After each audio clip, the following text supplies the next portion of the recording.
नमस्कार, माझे नाव शार्दूल प्रकाश देशिंगे.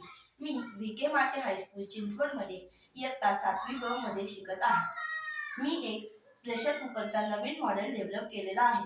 याचे नाव आहे mother care model of pressure cooker.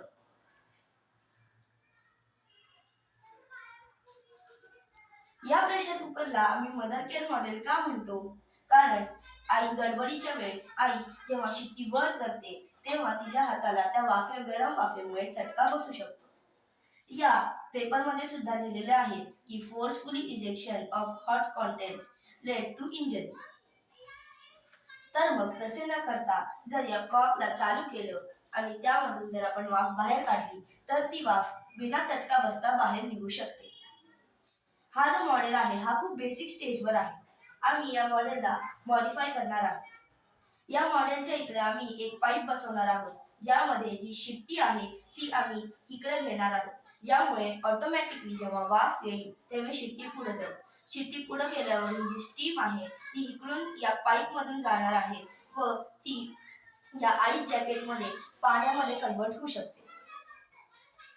आम्ही या कंडेन्स झालेल्या न्यूट्रिएंट्स वाल्या पाण्याला आपण वरण बनवण्यासाठी किंवा भाज्यांमध्ये किंवा सूप बनवण्यासाठी वापरू शकतो. आता आपण या कुकरचे कॅरेक्टरिस्टिक्स पाहूया. नॉवेलिटी. तर नॉवेलिटी म्हणजेच या प्रेशर कुकर हा जो प्रेशर कुकर आहे तो खूप नवीन आहे आणि मार्केटमध्ये असा प्रेशर कुकरचा मॉडेल कुठेही नाही आहे. हा पूर्णपणे नवीन आहे आणि एक्झिस्टिंग मॉडेल्स पेक्षा वेगळा आहे. सोशल ऍप्लिकेबिलिटी. ॲज पर स्टडीज 90% जे न्यूट्रिएंट्स असतात ते या प्रेशर कुकरमध्येच राहतात, पण जे 10% न्यूट्रिएंट्स असतात ते या वाफामुळे वेस्ट जातात. माझा मोटो आहे की मला 100% न्यूट्रिएंट्स वाचवायचे आहेत.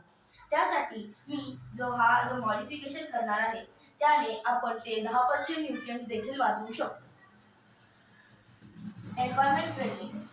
जनरली प्रेशर कुकरची जी स्टीम असते ती वरती जाते व त्यामुळे इकडे तिकडे ती पसरते. या पेपरमध्ये सुद्धा लिहिलेले आहे की kitchen surfaces are the ideal environment for bacterial growth. त्याच्यामध्ये हे सिद्ध होते की किचन सर्फेसेस मध्ये जास्त करून बॅक्टेरियल ग्रोथ होत असते. आतापर्यंत त्याचे खूप निष्कर्ष निघाले आहेत की ते सोप्स आणि स्पॉन्जेस आणि रॅग्समुळे पण होतं, पण कुणी यावर लक्ष दिले नाही की जेव्हा ही शिट्टी वर जाते तेव्हा सगळीकडे वाफ पसरते आणि ती टाइल्सला जाऊन चिकटते. आपण रोज टाइल्स धुत नाही, पण त्यामुळे जे अन्नकणाचे जे शिट्टीमधून वाफेतून आलेले अन्नकण असतात ते त्या टाइल्सला चिकटून राहतात, ज्यामुळे बॅक्टेरियल ग्रोथ होते, ज्यामुळे आपण आजारी पण पडू शकतो. मग जर आपण तसं नाही केलं तर आपण याने ते आपले जे न्यूट्रिएंट्स असतात ते वाचवू पण शकतो आणि आपली हेल्थ पण चांगली ठेवू शकतो. User friendly. हा मॉडेल वापरणे खूप सिंपल आहे आणि कोणी या मॉडेलचा वापर करू शकतो. याचे ऑपरेशन क्रिटिकल नाही. Comparative advantage. हे मॉडेल 100% न्यूट्रिएंट्स युटिलाइज करायला मदत करते. आईच्या हाताला जो चटका बसतो तो कमी करण्यासाठी हा मॉडेल आम्ही विकसित केलेला आहे. तर चला आपण या मॉडेलचे वर्किंग बघूया.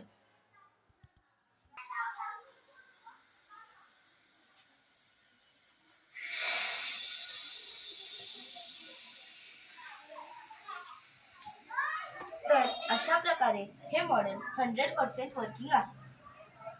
धन्यवाद.